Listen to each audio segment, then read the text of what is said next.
Example 1.6 चार शिरोबिंदुओं विद्युत भार Q A is equal to 2 microcoulomb, Q B is equal to -5 microcoulomb, Q C is equal to 2 microcoulomb and Q D is equal to -5 microcoulomb एक 10 centimetre बाजुवाळा ચોરસ ABCD શિરોબિંદુઓ પર અનુક્રમે રહેલા છે। તો અહીંયા એક ચોરસ લીધેલો છે અને ચોરસના ચારે ચાર શિરોબિંદુઓ આપણે અનુક્રમે A, B, C અને D બરાબર છે।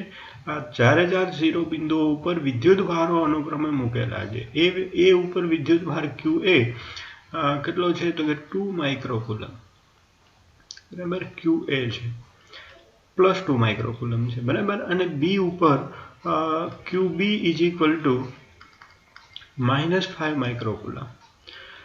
ત્યાર પછીથી સી ઉપર QC વિદ્યુતભાર ફરી પાછો 2 માઇક્રોકૂલમ ત્યાં રહેલો છે અને ડી શિરોબિંદુઓ ઉપર QD ઇઝ ઇક્વલ ટુ -5 માઇક્રોકૂલમ।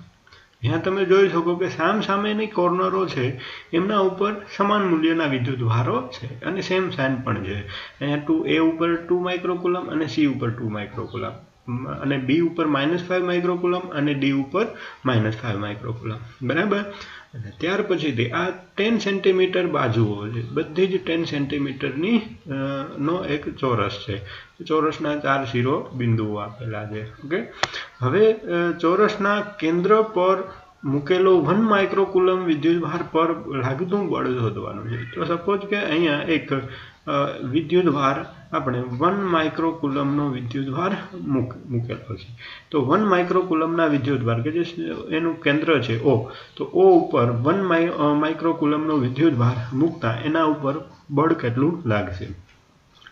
તો હવે તમે અહીંયા જોઈ શકો કે એક તો સામસામેના જે શિરોબિંદુઓ છે A અને C વડે લાગતું બળ છે એ 1 માઇક્રોકૂલમ વિદ્યુતભાર ઉપર એ સમાન મૂલ્યનું અને વિરુદ્ધ દિશાનું હશે બરાબર। પહેલાં જે બળને હું એના લીધે 1 માઇક્રોકૂલમ વિદ્યુતભાર ઉપર લાગતા બળને આપણે FA વડે નામ આપીએ બરાબર।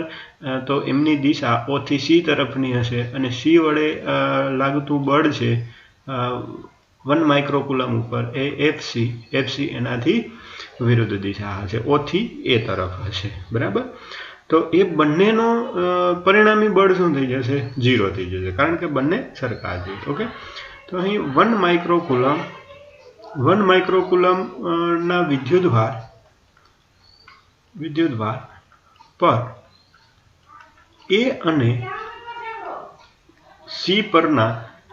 C પરના 2 માઇક્રોકૂલમ વિદ્યુતભાર ને લીધે લાગતા બળો અનુક્રમે આપણે બળો નામ આપી દીધેલા છે। બળો અનુક્રમે FA અને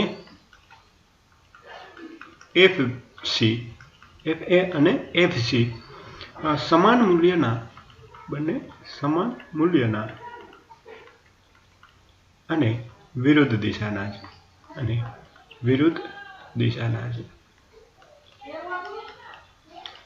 દિશાના હોવાથી તેમનું પરિણામી બળ 0 થશે। ઓકે, તેનું પરિણામી બળ 0 થશે। ઓકે, એટલે આવી રીતે બંનેનો સરવાળો કરીએ FA plus FB FC is equal to 0 છે। કે હવે બાકીના બે શિરોબિંદુઓ માટે પણ એવું જ થશે બરાબર કે 1 માઇક્રોકૂલમ ના વિદ્યુતભાર પર B અને D પરના વિદ્યુતભારને લીધે લાગતું બળ અનુક્રમે એને આપણે અહીંયા F જો એ આકર્ષણ પ્રકારનું બળ હશે એટલે કે B વડે એના ઉપર લાગતું બળ છે FB એમના તરફ હશે FB બરાબર, કારણ કે નેગેટિવ વિદ્યુતભાર છે અને FD એ D શિરોબિંદુ તરફ હશે बराबर। तो FD तो ए पण ए बंने विरुद्ध दिशाना ज थशे बराबर के FD FB अने अनुक्रमे FB अने FD समान मूल्यना अने विरुद्ध दिशाना होवाथी तेमनुं जे परिणामी बळ छे परिणामी बळ शून्य थशे એટલે કે જેની અંદર FA FB plus FD is equal to 0 બરાબર। तो जे नेट फोर्स जे 1 माइक्रोकूलम ना विद्युत भार ऊपर जे लागतुं नेट फोर्स जे ए परिणामी बळ तो 1 माइक्रोकूलम ना विद्युत भार पर net force F is equal to FA चारे चार शिरोबिंदुओनो सरवाळो FB plus FC plus FD चारे चार शिरोबिंदु पर रहेला विद्युत भारों ने लीधे लागता बळोनो सरवाळो बराबर। हवे FA प्लस FC ए 0 छे अने FB अने FD ए 0 छे तो बधुं ज बळ केटलुं थशे नेट फोर्स 0 लागशे बराबर। એટલે કોઈ જ બળ લાગશે નહીં 1 માઇક્રોકુલમના વિદ્યુત ભાર ઉપર કોઈ જ બળ લાગતું નથી। ત્યાર પછીથી 1.7 એક્ઝામ્પલ एमां ए आपेलुं छे कि स्थित विद्युत क्षेत्र रेखाओं एक सळंग वक्र छे एटले के क्षेत्र रेखाओं अचानक वंगाणो एटले के गाबड़ा न होई शके। आवुं शा माटे आ क्षेत्र रेखानी लाक्षणिकता छे कि विद्युत क्षेत्र रेखा कंटीन्यू सतत वक्रो रचाय छे बराबर। कंटीन्यू वक्र होय एमां क्यारेय भंगाण न होय एटले के आवी रीते तूटक न होय तो एम कही शकाय कि अहींया विद्युत क्षेत्रनो अस्तित्व नथी अथवा तो कोई विद्युत भारने मूकेलो होय तो एमनी दिशा दर्शावे छे बराबर कि कई दिशा में गति करे छे ए दर्शावतो रेखा छे जे वक्र रचती होय एटले क्षेत्र रेखा हमेशा सळंग ज होय बराबर कंटीन्यूअस वक्र रचे छे। अने बीजी पण एनी ज लाक्षणिकता आपेली छे कि बे क्षेत्र रेखाओं कोई एक बिंदु पासे एकबीजाने छेदती नथी। शुं करवाने छेदती नथी एमनी पण आपणे डिस्कशन करी गया कि सपोज के जो बंने विद्युत क्षेत्र रेखाओं एकबीजाने छेदती होय तो छेदन बिंदु पासे बे स्पर्शक होवानुं सूचवे छे बराबर। तो क्षेत्र कोई एक बिंदु पासे क्षेत्र एक ज दिशा होय कि जे शक्य नथी एटले ए क्षेत्र रेखाओं एकबीजाने क्यारेय छेदती नथी एटले क्षेत्र रेखानी लाक्षणिकताना ज मुद्दाओ अहींया आपेला छे। एक्जाम्पल 1.7 एक्जाम्पल 1.8 बे बिंदुवत विद्युत भार QA 3 माइक्रोकूलम अने QB -3 माइक्रोकूलम एकबीजाथी शून्य अवकाश में 20 सेंटीमीटर दूर रहेला छे। एटले अहींया बे विद्युत भारो आपेला छे आपणे कि QA is equal to 3 microcoulomb त्यारे एनाथी केटला अंतरे रहेला छे 20 सेंटीमीटर अंतरे बीजो एक विद्युत भार QB रहेलो छे -3 माइक्रोकूलम एटले के एक प्रकारनी डायपोल जेवी रचना है। अहींया समान मूल्यना अने विजातीय प्रकारना विद्युत भारो आपेला अने ए बंने वच्चेनुं डिस्टन्स 20 सेंटीमीटर आपेलुं छे बराबर। तो ए आपणे शुं पूछेलुं छे कि बे विद्युत भारों ने जोड़ती रेखाना मध्य बिंदु ओ आगळ विद्युत क्षेत्र केटलुं हशे। आ एमनुं मध्य बिंदु छे सपोज के ओ एनुं मध्य बिंदु छे ए अने बी बंने विद्युत भारों मध्य बिंदु ओ है केंद्र है बराबर है डायपोलनुं। तो ओ बिंदु पासे विद्युत क्षेत्र आपणे केटलुं हशे ए मेळववानुं छे अने बी नी अंदर के जो 1.5 × 10⁻⁹ कूलम मान धरावतो एक ऋण विद्युत भार के जे परीक्षण टेस्ट चार्ज है बराबर। तो एने ओ बिंदु पासे मूकता केटलुं बळ लागशे तो विद्युत क्षेत्र मळी जाय ए बिंदु पासे तो विद्युत भार उपर लागतुं बळ Q × E एटले के बीजो पॉइंट पण एना उपरथी मळी जशे पहेला उपरथी ज बीजो पॉइंट आपणने मळी जशे। ओके तो हवे अहींया आपणे शरूआत करीए कि एक इंडिविज्युअल विद्युत भारोना लीधे उद्भवतुं विद्युत क्षेत्र नक्की करीए बराबर है। तो सौ प्रथम अहींया तमे जोई शको कि बंनेनुं डिस्टन्स A थी O is equal to BO ए बंने सेम रहेशे अने 20 सेंटीमीटर है तो 10 सेंटीमीटर रहेशे અને 10 સેન્ટીમીટરને મીટરમાં કન્વર્ટ કરીએ તો 0.1 મીટર થશે. ઓકે, તો હવે એ પરના વિદ્યુતભારને લીધે એ પરના વિદ્યુતભાર કે જે +3 માઇક્રોકુલમ છે, +3 માઇક્રોકુલમ એ પરના વિદ્યુતભાર +3 માઇક્રોકુલમના લીધે ઓ આગળ વિદ્યુત ક્ષેત્રને આપણે એ વડે દર્શાવીએ તો EA શું થશે KQA divide by AO square, એ બંને વચ્ચેનું અંતર એમનો સ્ક્વેર. તો અહીંયા જે બંનેનો વિદ્યુતભાર તો સેમ જ છે, બરાબર.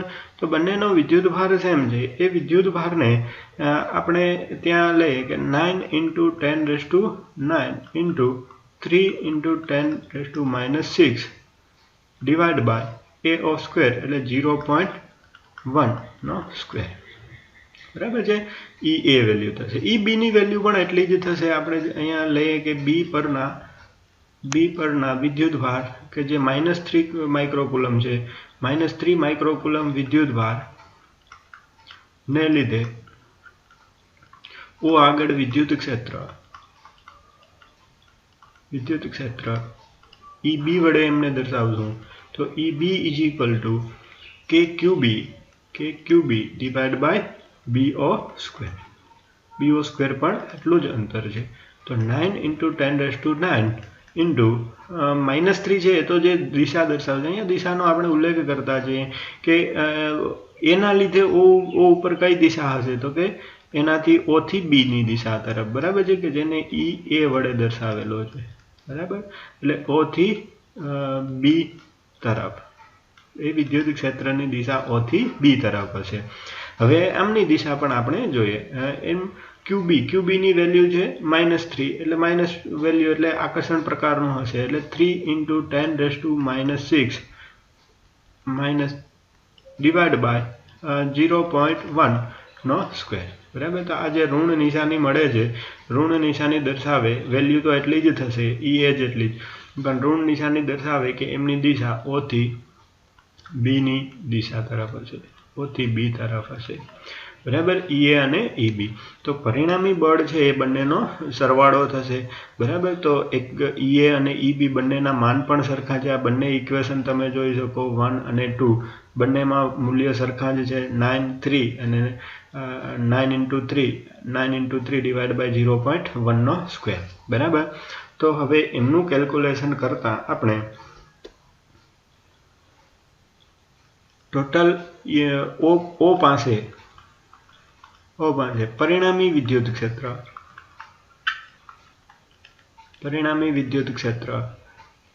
E EA + EB, બંનેનું મૂલ્ય સરખું જ છે કે KQA divide by AO square plus KQB divide by BO square. ને બંનેની અંદર એક વસ્તુ છે, અહીંયા જો નેગેટિવ સાઇન નથી લેવાની, કારણ કે નેગેટિવ સાઇન લ્યો તો એ બંનેનો તો બાદબાકી થઈ જાય. વિરુદ્ધ દિશા હોય તો જનરલી નેગેટિવ સાઇન લેવાની થશે, બરાબર. પણ 9 × 10⁹ × 3 × 10⁻⁶ ડિવાઇડ બાય 0.1 નો સ્ક્વેર પ્લસ 9 × 10⁹ × 3 × 10⁻⁶ ડિવાઇડ બાય 0.1. તો આ 2 ગણું વિદ્યુત ક્ષેત્ર થઈ જશે. 2 × 9 × 10⁹ × 3 × 10⁻⁶ ડિવાઇડ બાય 0.1 નો સ્ક્વેર. હવે 9 × 2 × 3 એટલે એમનો આપણે આન્સર આવશે 54. 54 × 10⁻⁻ +3 રહેશે, બરાબર. એને ડિવાઇડ બાય 0.1 નો સ્ક્વેર છે, તો એ 10⁻² થશે, બરાબર. તો એમનું જે 54 × 10⁻⁵, બરાબર, આટલા ન્યૂટન પર કુલમ. અને એની દિશા, તો કે દિશા જે છે એ O થી B ની દિશા તરફ 10⁵ ન્યૂટન પર કુલમ અને એની દિશા O થી B તરફ, બરાબર છે। પરિણામી વિદ્યુત ક્ષેત્ર જે છે એ O થી B તરફ હશે અને એનું મૂલ્ય કેટલું હશે તો કે 54 × 10⁵ ન્યૂટન। તો ત્યાર પછીથી બી આપણને પૂછેલું છે કે ઓ આગળ પરીક્ષણ વિદ્યુતભાર Q0 -1.5 × 10⁻⁹ કુલમ મૂકવામાં આવે તો એના ઉપર લાગતું બળ F = Q × E। હવે ત્યાં વિદ્યુત ક્ષેત્ર આપણે અહીંયા મળી ગયું છે કે 54 × 10⁵, બરાબર છે। તો એ વિદ્યુતભાર ઉપર લાગતું બળ -1.5 × 10⁻⁹ વિદ્યુત ક્ષેત્ર 54 × 10⁵, બરાબર। તો એમનો ગણતરી કરતાં આપણને 81 × 10⁻⁴ રહેશે, બરાબર, માઇનસ મૂલ્ય આવશે। તો -8.1 × 10⁻³ ન્યૂટન આટલું ફોર્સ। હવે નેગેટિવ સાઇન દર્શાવે કે વિદ્યુત ક્ષેત્રની વિરુદ્ધ દિશા છે। તો વિદ્યુત ક્ષેત્રની દિશા O થી B તરફ હતી, પરિણામી વિદ્યુત ક્ષેત્ર O થી B તરફ હતું, બરાબર છે। A થી B તરફ અથવા તો O થી B તરફ પણ કહી શકાય। તો બળનું મૂલ્ય એ ટેસ્ટ ચાર્જ ઉપર બળનું મૂલ્ય બળ જે છે એ બળની દિશા એ O થી A તરફ હશે, બરાબર। તો દિશાનો અહીંયા ઉલ્લેખ કરીએ તો O થી A તરફની દિશામાં, બરાબર છે। આટલું બળ લાગશે કારણ કે વિદ્યુત ક્ષેત્રની વિરુદ્ધ દિશામાં બળ લાગે કારણ કે ટેસ્ટ ચાર્જ નેગેટિવ છે, ઓકે। ત્યાર પછી 1.9 એક્ઝામ્પલ, એક તંત્રમાં બે વિદ્યુતભારો QA અને QB, QA છે 2.5 × 10⁻⁷ અને QB -2.5 × 10⁻⁷। તો આ બંને પણ એક ડાયપોલના જે વિદ્યુતભારો છે, વિરુદ્ધ પ્રકારના વિજાતીય પ્રકારના વિદ્યુતભારો અને સમાન મૂલ્યના, તો એ બંનેને એક Z અક્ષ ઉપર અહીંયા મૂકેલા છે। આ યામ ઉપરથી જ તમે જોઈ શકો, X યામ 0 છે, Y યામ 0 છે અને Z યામ 1 નો -15 સેન્ટીમીટર છે અને B નો +15 સેન્ટીમીટર છે। તો અહીંયા મેં એક કાર્ટેશિયન કોઓર્ડિનેટ ડ્રો કરેલી છે અને એમાં ઉગમ બિંદુથી -Z અક્ષિસ નીચે છે, તો એ બિંદુ એના ઉપર લેવું પડશે કારણ કે એ બિંદુ -15 સેન્ટીમીટરના અંતરે છે, બરાબર, Z અક્ષ ઉપર, અને +15 સેન્ટીમીટરના અંતરે ઉપરની Z અક્ષ ઉપર, પોઝિટિવ Z અક્ષ ઉપર B બિંદુ રહેલું છે। તો આપણે તો એ B અંતર જરૂરી છે કારણ કે બંને વિદ્યુતભારો, ડાયપોલના બંને વિદ્યુતભારો વચ્ચેનું અંતર જરૂરી થશે। તો એ અંતર કેટલું થશે તો કે 30 સેન્ટીમીટર। ઉગમ બિંદુથી ઉપર, ઉગમ બિંદુ O થી ઉપર OA અને OB, ઉપર OB અને નીચે OA, એ બંનેનો સરવાળો એટલે 30 સેન્ટીમીટર। તો 2A અંતર કેટલું રહેશે 30 સેન્ટીમીટર, બરાબર છે। તો હવે એમની અંદર તંત્રનો કુલ વિદ્યુતભાર અને ડાયપોલની ચાક માત્રા, ડાયપોલ મોમેન્ટ આપણને મેળવવાની છે અને કુલ વિદ્યુતભાર તો ડાયપોલનો હંમેશા 0 હોય, ઓકે।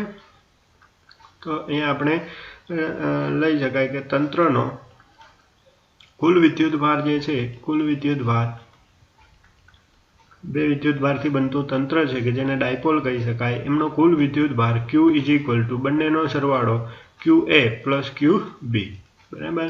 QA = 2.5 × 10⁻⁷ કુલમ છે, પ્લસ બીજો -2.5 × 10⁻⁷, બરાબર, બંને સમાન મૂલ્યના છે અને એક માઇનસ છે તો 0 થઈ જશે, બરાબર।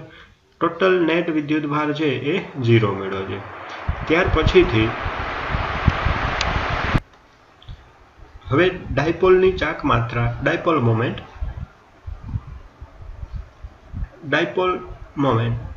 તો ડાયપોલ મોમેન્ટ જે છે એનું ઇક્વેશન શું થશે? ડાયપોલ મોમેન્ટને P વડે દર્શાવીએ તો P =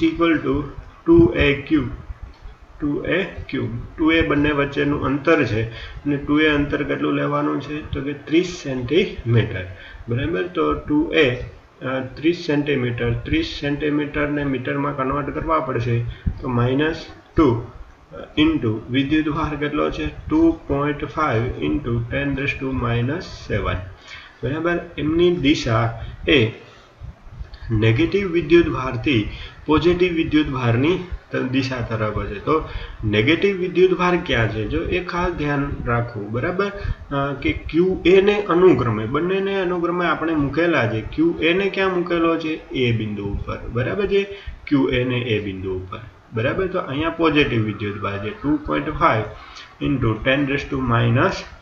10⁻⁷ કુલમ, બરાબર. તો આ પોઝિટિવ વિદ્યુતભાર છે. વિદ્યુતભારો ઉલટા આપ્યા છે. નેગેટિવ અક્ષ ઉપર પોઝિટિવ વિદ્યુતભાર છે અને પોઝિટિવ અક્ષ ઉપર નેગેટિવ વિદ્યુતભાર છે. તો -2.5 × 10⁻⁷, બરાબર. તો ડાયપોલ મોમેન્ટની દિશા કઈ થશે?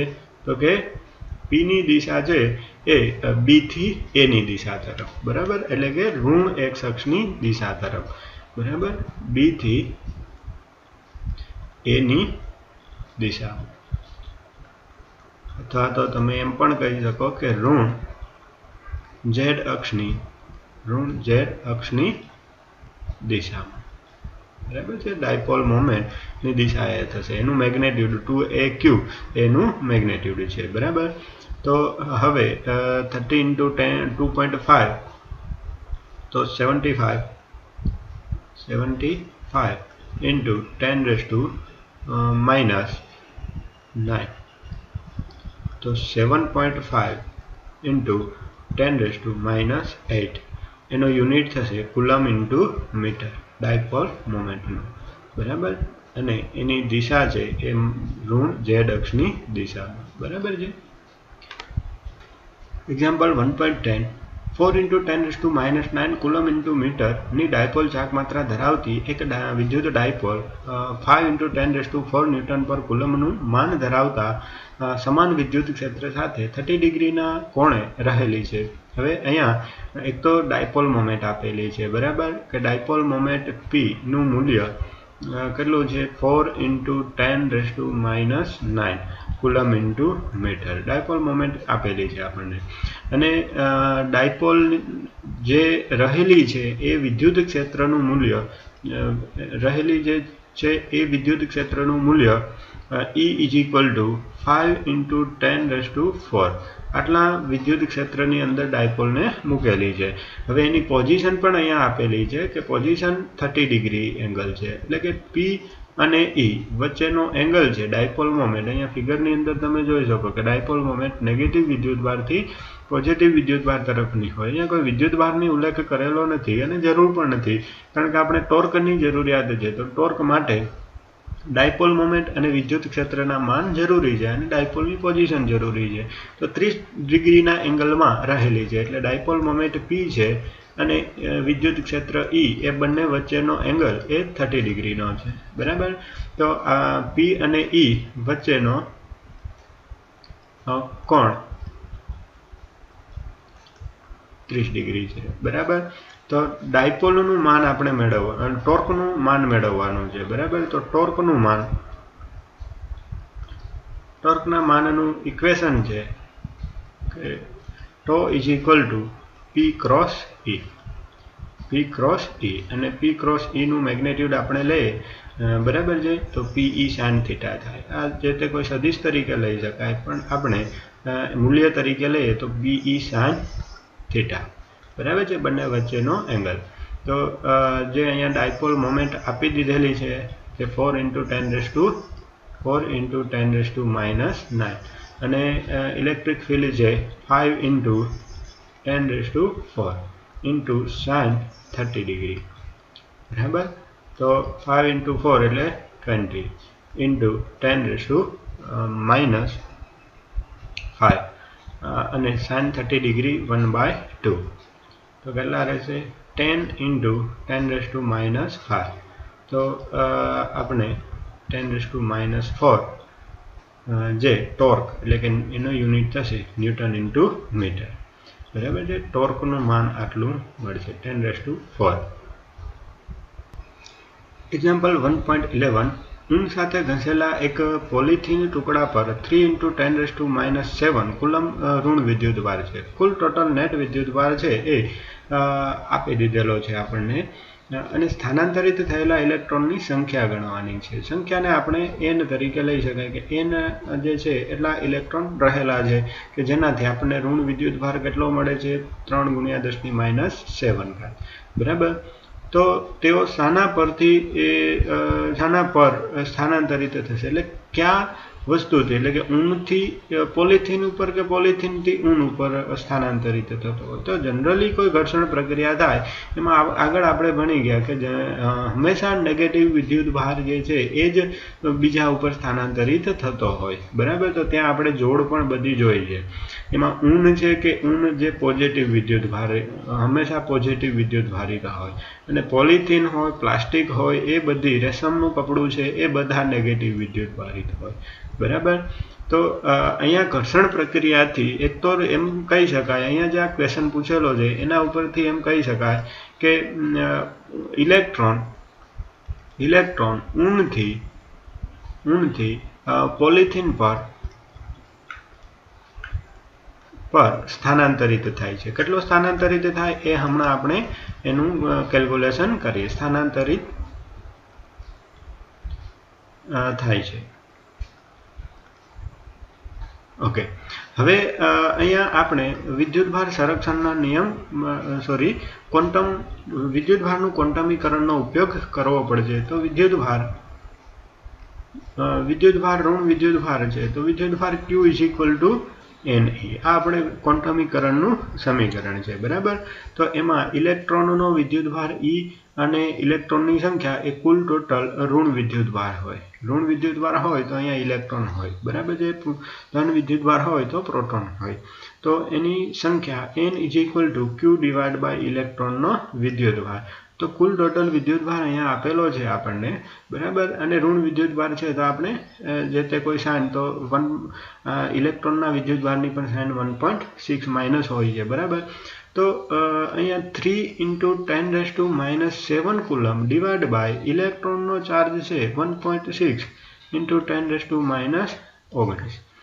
તો 3 / 1.6 જેમનો આન્સર આવશે 1.875 × 10⁻12. બરાબર. આટલો જે છે એ ઇલેક્ટ્રોન સ્થાનાંતરિત થશે.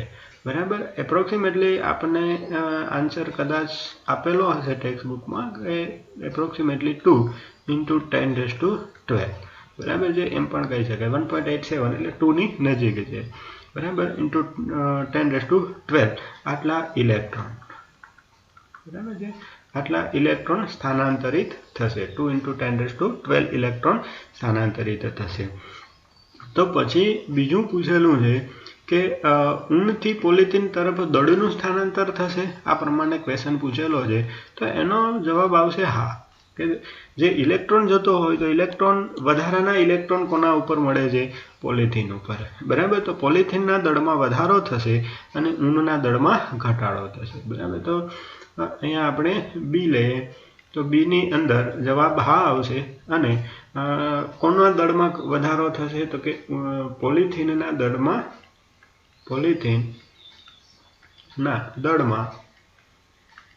વધારો થશે અને ઊનના દળમાં ઘટાડો થશે. તો કેટલો ઘટાડો થશે હવે એનું આપણે કેલ્ક્યુલેશન કરીએ. તો ટોટલ જેટલા પણ ઇલેક્ટ્રોન જતા હોય n જેટલા ઇલેક્ટ્રોન જાય છે અને ઇલેક્ટ્રોનનું દળ આટલું દળમાં વધારો થશે. બરાબર છે. કોની અંદર તો કે પોલિથીનના ટુકડા ઉપર અને ઊનના ટુકડામાં આટલું દળ ઘટાડો થશે. તો એ દળ વધારો અથવા તો ઘટાડો થતું દળ. બરાબર છે. m = n × me. n કેટલા છે તો કે 1. એક્ઝેક્ટ વેલ્યુ લઈએ જે આપણે અહીંયા એવી છે એ લઈએ તો 1.875 × 10⁻12 ઇલેક્ટ્રોનનું માસ 9.1 × 10⁻31. બરાબર. જેનો ગુણાકાર કરતા આપણે 17.06 × 10⁻90. બરાબર. 90. હવે 1.7 એક પોઈન્ટ ખસેડીએ તો 1.7 × 10⁻18 આટલું કેજી માસ આપણને મળે છે, બરાબર છે, આટલા કેજી, કે જેમાં પણ એપ્રોક્સિમેટલી આપણે આન્સરની અંદર 1.7 છે તો એને 2 તરીકે કદાચ લીધેલા હશે ટેક્સ્ટ બુકમાં, -18 kg આટલું દળ સ્થાનાંતરિત થશે. કોના ઉપર વધારો થશે તો કે પોલિથીનના ટુકડા ઉપર વધારો થશે આટલા દળનો, આટલા કેજીના દળનો, અને ઊનના ટુકડા ઉપર